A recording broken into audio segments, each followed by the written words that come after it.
नमस्कार, मैं नंदिनी। आज मैं सैल्यूट करना चाहूँगी देश की उन तीनों सेनाओं को और साथ ही सैल्यूट करना चाहूँगी उन सभी रक्षा बलों को जिनके कारण बीती रात किया गया ऑपरेशन सफल हुआ है। जी हाँ, आप बिल्कुल सही समझ रहे हैं, मैं ऑपरेशन सिंदूर की ही बात कर रही हूँ। तीनों सेनाओं ने एकजुट होकर अपनी पराक्रमता का जो परिचय दिया है और अपनी ताकत का जो परिचय दिया है, इससे साफ जाहिर हो गया है कि अगर सेना को खुली छूट दी जाए तो सेना पाकिस्तान का और आतंक का एक कण भी नहीं छोड़ेगी। सेना ने ये साबित कर दिया है कि आतंक को जड़ से किस तरह उखाड़ रहा है।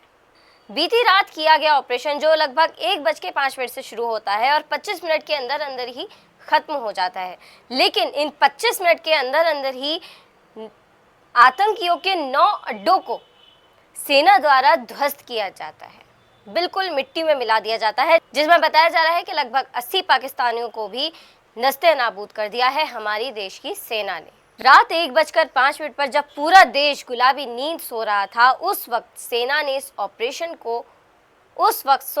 ने ऑपरेशन सिंदूर को अंजाम दिया। और जब सेना की तरफ से ये लेटर सामने आया है जो आपकी स्क्रीन पर इस वक्त चल रहा है, इस लेटर में साफ लिखा हुआ है कि आतंकियों के 9 अड्डों को ध्वस्त कर दिया गया है। आज सुबह करीब 10:30 बजे जब सेना ने अपनी प्रेस कॉन्फ्रेंस की, तो उस प्रेस कॉन्फ्रेंस के दौरान सेना ने बेहद अहम बातें भी बताई। और इस प्रेस कॉन्फ्रेंस के दौरान विदेश सचिव विक्रम बिसरी, थल सेना कर्नल सोफिया कुरैशी और वायुसेना की विंग कमांडर व्योमिका सिंह इस प्रेस कॉन्फ्रेंस में मौजूद रहीं और साथ ही इन दोनों ने बीती रात हुए ऑपरेशन के बारे में कुछ महत्वपूर्ण जानकारियां दी। सुनिए। बताना चाहूँगी, सबसे पहले सवाई नाला कैंप मुजफ्फराबाद जो कि पीओजेके के लाइन ऑफ कंट्रोल से 30 किलोमीटर दूर है, यह एक लश्कर-ए-तौयबा का ट्रेनिंग सेंटर था। 20 अक्टूबर 2024 सोनमर्ग, 24 अक्टूबर 24 गुलमर्ग, 22 अप्रैल 2025 पहलगाम, इन हमलों के आतंकियों ने यहीं से प्रशिक्षण लिया था। सैयदना बिलाल कैंप मुजफ्फराबाद, यह एक जैश ए मोहम्मद का स्टेजिंग एरिया है। यह हथियार, विस्फोटक और जंगल सर्वाइवल ट्रेनिंग का केंद्र भी था। गुलपुर कैंप कोटली, यह एलओसी से 30 किलोमीटर दूर था। लश्कर-ए-तौयबा का बेस था जो रजौरी, पुंछ में सक्रिय था।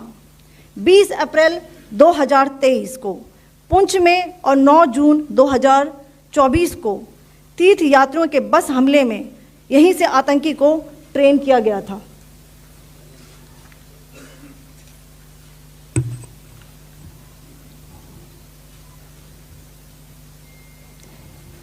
बरनाला कैंप भिम्बर, ये एलओसी से 9 किलोमीटर दूर है।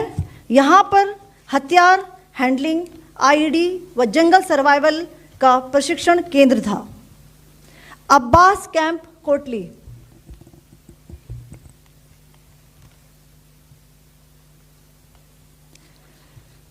यह एलओसी से 13 किलोमीटर दूर है। लश्कर-ए-तौयबा का फिदाइन यहाँ तैयार होता था। इसकी कैपेसिटी 15 टेररिस्ट को ट्रेन करने की थी।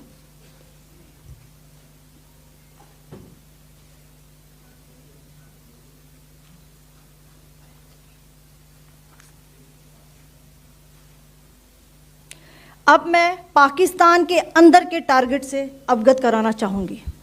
पहला, सर्जल कैंप सियालकोट,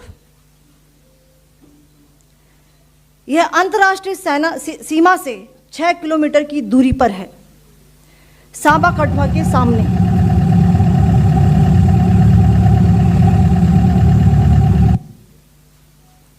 मार्च 2025 में जम्मू एंड कश्मीर पुलिस के 4 जवानों की जो हत्या की गई थी, उन आतंकवादियों को इसी जगह पर ट्रेन किया गया था।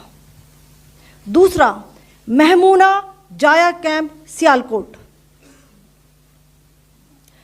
यह 18 से 12 किलोमीटर आईबी से दूर था। हिजबुल मुजाहिदीन का बहुत बड़ा कैंप था। ये कठुआ जम्मू क्षेत्र में आतंक फैलाने का नियंत्रण केंद्र था।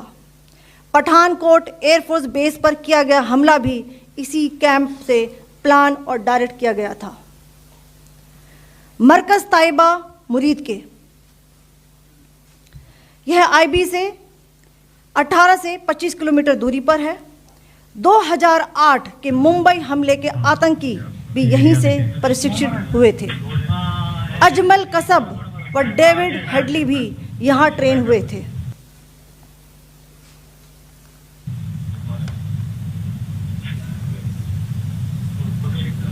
आगे दूसरा आया।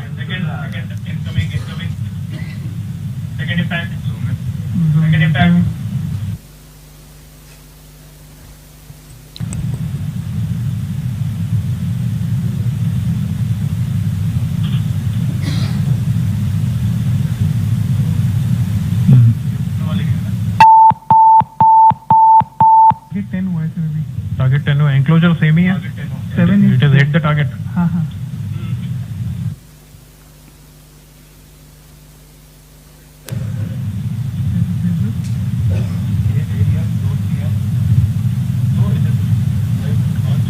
आ गया सर, इम्पैक्ट